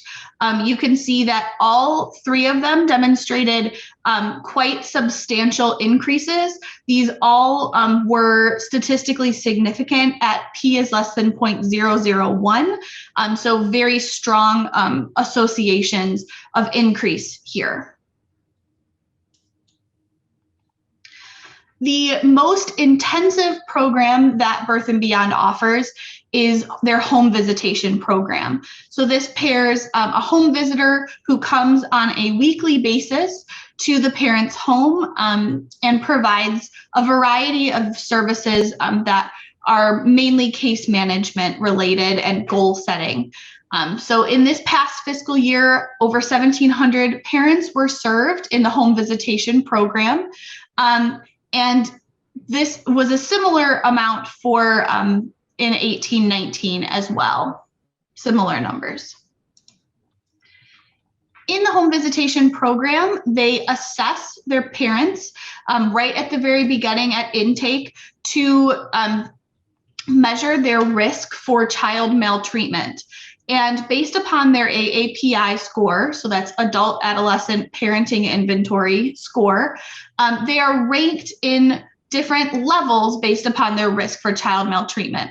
The prevention level is the lowest risk, followed by intervention, which is a medium amount of risk, and then treatment is a high risk for child maltreatment. And so based upon how they score, their the intervention that they are provided is different based upon their needs. So you can see that just about a third of clients were classified into the prevention or low risk group here. And then 2/3 were either in intervention or treatment. Overall, for number of home visiting lessons that were completed, the prevention group tended to have the highest amount with an average of 11.14, followed by intervention at 8.95 and treatment very close behind intervention at 8.78. They also measure change in parenting knowledge, confidence, and attitudes before and after participating in the program. These increases were less striking than the parenting education increases. However, I do want to draw your attention to the fact that we had very low amounts of matched sets for this data. So we only the prevention group had statistically significant increases. But because there were high amounts of missing data for the different tiers, that could be a reason why we didn't see increases, especially statistically significant increases, especially in that treatment group. If you notice, the intervention line is relatively flat, so might not expect to see statistically significant increases there. But for the treatment group, if they had less missing data, we may be able to have more positive results there. And that is a point of improvement that Birth and Beyond is aware of and is working on for the next fiscal year. For the Calworks home visitation program, so this is a separate home visitation program that Birth and Beyond conducts. This is what Julie was talking about earlier with the Healthy Families America model. And so in fiscal year 1920, they served 343 adults, and they provided referrals to a variety of different services. But the most common ones were for early learning setting, parent-child interaction activity, mental health services, and housing support.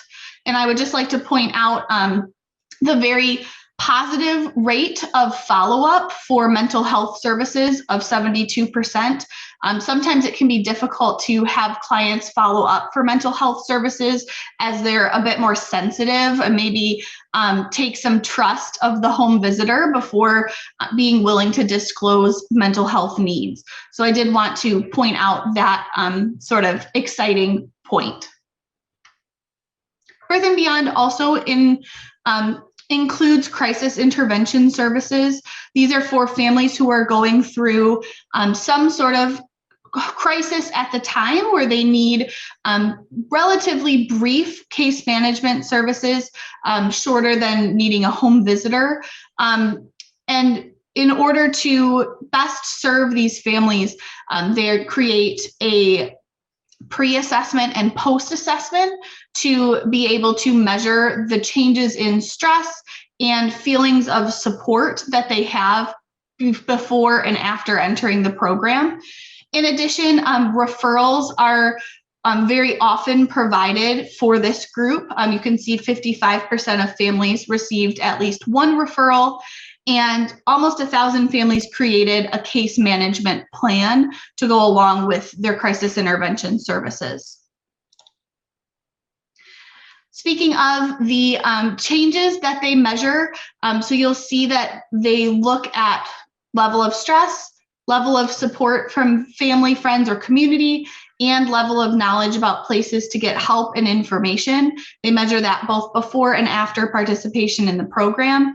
Level of stress, as expected, began relatively high and statistically significantly decreased after crisis intervention, but both level of support and level of knowledge statistically significantly increased after participation in the crisis intervention services program. In addition, Birth and Beyond measures CPS outcomes based upon their home visitation clients. So what I'm about to present to you includes clients who had an intake at Birth and Beyond between March 2019 and August 2019. That is so that we could submit that group of clients to CPS and they could let us know if they had a substantiated allegation with CPS up to 1 year after participating in Birth and Beyond. And we separate out the home visitation clients by what their, we call them cohorts are. So when they came into the Birth and Beyond program, did they have a substantiated allegation with CPS in the past 6 months? If the answer is yes, they belong in this first group, which is the purple bar. And this displays what percentage of that group, so those who came in with a baseline substantiated allegation, had another substantiated allegation or recurrence within 12 months of Birth and Beyond participation. And that percentage was 5.3. This actually is lower than the countywide rate for recurrence. So just in Sacramento County in general, when someone has a CPS referral, if they have another referral within 1 year. The next group, which is the green bar, are those who came into Birth and Beyond with an unsubstantiated allegation. So that means that within the past 6 months, they were involved with CPS, but it was not substantiated. And you can see that this group had very, very low rates of involvement with CPS after participation with Birth and Beyond. We also measure if the child has had any prior CPS involvement in the past 5 years, so going back farther, because we know that they may be at higher risk to have another substantiated allegation. Of this group, the red bar, 2.4% did have another substantiated CPS allegation after beginning Birth and Beyond services. We also measure the converse of that group, which is no prior CPS involvement in the past 5 years. So this is considered the prevention group. And 2.4% of this group did have a substantiated CPS allegation after beginning Birth and Beyond services. For all participants, the percentage was the same because kind of unexpectedly, the any prior and no prior group both had the same exact percentage of substantiated allegations, even down to the decimal point. So that carried over to then, if you look at all participants overall. And we compare this overall group, all of Birth and Beyond home visitation clients, to the countywide rate. So what is the countywide rate of having a substantiated allegation in a year? And although Birth and Beyond's percentage at 2.4 is higher than the countywide rate of 0.8, we still consider this to be positive because Birth and Beyond's population is much higher risk than the rest of the population as a whole. Birth and Beyond's population, in this case, 51% of their population had prior CPS history, which makes them higher risk than just the general Sacramento population. Finally, a regression was conducted to see if we could predict not having a substantiated allegation in 12 months. So this is sort of phrased positively, so to predict not being involved in the CPS system after starting Birth and Beyond. And there are two significant predictors that emerged. The first one is a child who comes in with a lower number of prior CPS referrals and a higher amount of family income. So this sort of re-emphasizes the fact that, one, children who have participation with CPS in the past are at higher risk for having a substantiated allegation or being involved with CPS again. And then also puts into context the larger socioeconomic factors that are at play for having involvement with CPS, with having higher family income, making you less likely to have a substantiated allegation in 12 months. We also included, just to give you a little bit of background, we included a host of other variables in this regression that did not come out as statistically significant. So things like nurturing parenting program tier, that prevention, intervention, treatment that I was talking about earlier. If they participated in programs like CalWin or Medi-Cal, the child age, the specific number of birth and beyond lessons completed, number of our dosage of home visitation, and we did not have statistical significance for those. Now, I know that that was a lot of dense information at the very end of your meeting, but I am happy to answer any questions that you may have. I would like to just sort of reiterate the point that Birth and Beyond had quite a robust year despite the COVID setbacks that everyone experienced. And so we are expecting a more return to normalcy for the next fiscal year because there won't be that pause in services. And we also are quite, at Birth and Beyond, they are quite proud of their CPS involvement rate only being 2.4%, especially with such a high risk group sample size that they have. So happy to answer any questions. Thank you, Jordan. Any questions for Jordan on that very detailed and informative report? I see Lee, you have your hand up. Go ahead. Yes. Regarding obviously the home visiting program in this last year has just been incredible, incredibly needed and well used. And I do know there's issue with accessing data on all fronts, but when I was looking at the outcomes so far, I was looking at the treatment group and I know that with home visiting, it's typically a 2-month length of time for sessions, right, on a weekly basis. Minimum, yes. Oh, okay. I didn't see any extended time frame there, but my question is simply this. If you did have a family with treatment issue and the 2-month, what goes on after that, or what kind of follow-up might be possible within the budget confines? If you could comment on that, I'd be appreciative.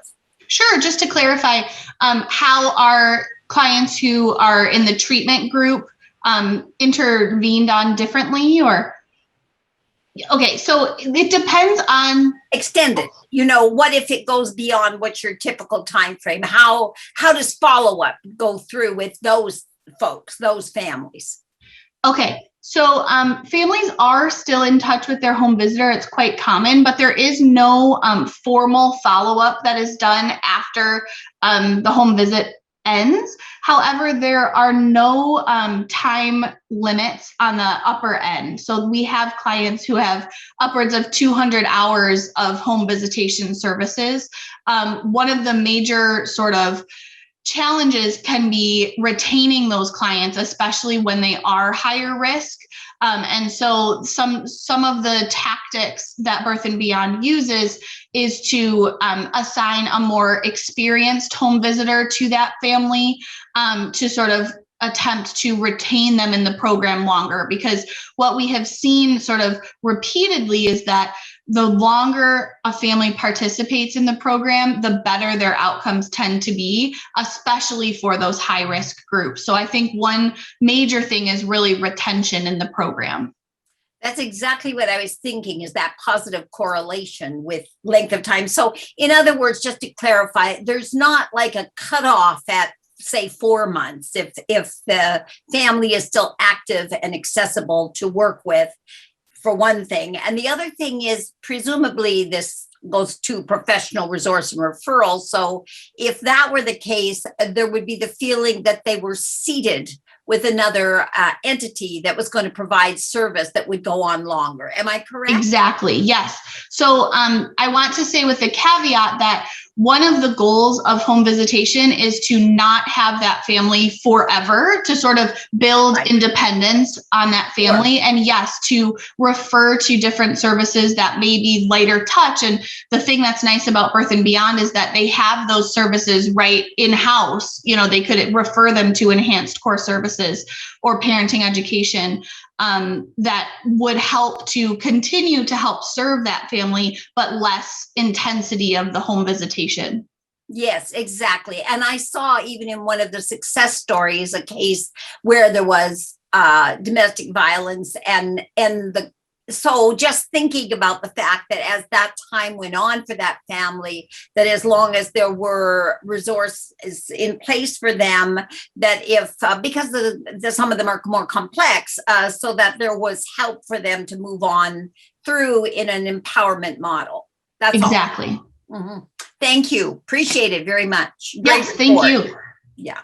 Commissioners, we've also brought in Sheila Boxley from CAPC because she is clearly an expert in this information too. So if there are additional questions, she's here and can respond to you. She did put something in the chat that said that one beauty of the program is that when families have ended intensive home visitation, can continue services in the Family Resource Center. So there's no reason for them to ever stop coming because they always are offering something that could be of benefit to the family. Thank you for that. Commissioner Wirtz, I believe you have your hand up. Yes, a couple things. I was pleased with the slide that showed the number of sessions by that screening. The prevention group had around 11 and the intervention and treatment had around 8. Those are the average amounts of time. And as you pointed out, the longer they're in, the more likely that they have developed a relationship and the supportive services can strengthen their abilities. So that was the first time I've actually seen that in the presentation. So I was pleased to see that. And it just shows that those who are assigned to treatment are those who are thought to need the most services and the most support. And so it's good to see that they're getting as much of service as this. This has always been the issue. The program has them assigned to get even more, but it's very hard to recruit and keep them in. So that was very helpful. I did also just want to highlight how powerful these results really are in some key areas. I mean, you had put it there, but the substantiated reoccurrence rates are really valuable to look at. For families that are in the Birth and Beyond program, the rate was 5.3 versus the similar recurrence rate in the county for those with substantiated rates of 9.3. So that's almost halved the rate there. So that is a very powerful result, I think. And then finally, because of my involvement with the prevention cabinet and other issues around social determinants, it's just valuable to keep recognizing how CPS and Birth and Beyond cannot do this alone, that we need Black child legacy mobilizations in communities as well, because the regression analysis, when you look at all the factors together, even though independently they are making their effect, that income continues to be a substantial barrier to families meeting their needs. And it just continues to highlight the importance of moving beyond simply service-related changes and the need for systemic change to look at wealth and income distribution and opportunities for families to get the resources they need. So I continue to highlight that these data coming directly from such a powerful program support the need for expanding beyond our program services. Excellent point. That's exactly correct. Thank you, Commissioner Wirtz. Commissioner Moat. Hey, thank you. Hey, quick, thanks for that presentation. That was spectacular. It's great to see every year that, this program, continues to just really make deep impacts in the community that's the hardest to serve. And one of the things that I was struck by in hearing about the length of time, and one of the things that I think families are also left with that we can be mindful of is that there's never a kind of you can't come back moment. They think that that's one of the many things that separates the program from many, many others is, you are always welcome back to kind of the Birth and Beyond, especially the FRC family for other types of services. So unique again, that program offers that so that families know they always have a lifeline and a place to go. So I think that's a key, not just for the decreasing recidivism or showing up in the CPS system, in the first place, but I just feel like it's such a great opportunity for them to have a place to access, especially those isolated and vulnerable. So you did say something, though. I want to jump into something you mentioned. I tried to jot it down pretty quickly, but you said that there were some parents that went through the MPAP or the Make Parenting a Pleasure. And in some cases, the groups were too small. I think you said less than 10. So they didn't actually, because it would have skewed some of the data. But then you referenced the fact that I think the N was around 700, if I'm not mistaken, somewhere in that realm. What do we do still with those? We didn't just leave that data to sit. Like it's assigned to something, just not, I guess, what part of it is it connected to? That makes sense. Yes. So the NPP program breaks up their classes, and some of the classes are very specific. So for example, one that's emphasized towards fathers or one that's emphasized toward teenagers, those are less well attended than the ones for infant, toddler, preschool, or school age. So we do include that data when we look at the overall NPP impact. But when we separate it out by specific course, that's where I didn't include it, just because the numbers are not stable because they're so small. Okay, so a little bit more just like the niche. I think that's what we used to, but so the niche groups and whatnot. Okay. Yep, exactly. I just don't want to, certainly don't, nor do you want to lose the impacts that we're making there, even in some small. I can remember at North Highlands Family Resource Center, I mean, we had some small groups, but what the needle that, we were doing some incredible work there. And so I just also don't want to throw that out. 100%. And I'm glad to hear it's attached to something. It is included. And the reasoning too is just to show specific percentages for such a small group would just be so skewed if I included those in that breakdown. But yes, they are included in the overall. Okay, and I do agree that it's completely very important to make sure that we don't lose sight of those groups. Cool. Thank you. Great. Thanks for those great questions. Just want to give commissioners another opportunity to ask Jordan anything about the substance of the presentation. Okay. Well, again, Jordan, I want to thank you for all your analytical expertise and helping us understand our FRCs in great detail. So thank you. Thank you so much for your attention, especially at the end of your meeting. I'm sorry to have us go over. No worries. All right.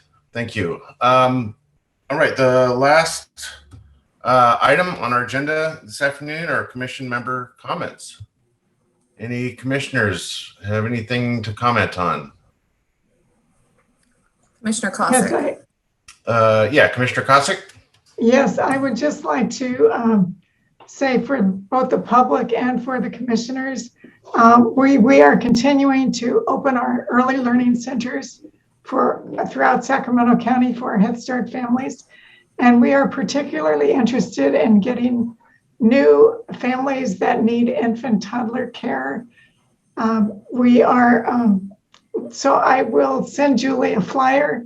Perhaps she can send it out to everyone, and our preschoolers will be aging out in the next few months. So we're always looking for additional enrollments in our program, and we would welcome you spreading the word that there will be opportunities for both preschoolers. But right now we do have spots open for infant toddlers. Thank you. Very good. Thank you. Commissioner Sneeringer. Thank you. I just wanted to lift up that Friday is Child Care Provider Appreciation Day.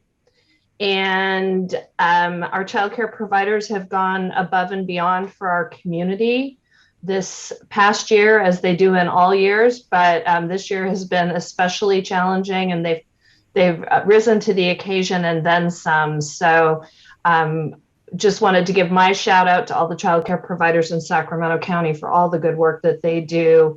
And if you know a childcare provider, give them a little extra special love this week. Well said. Good job.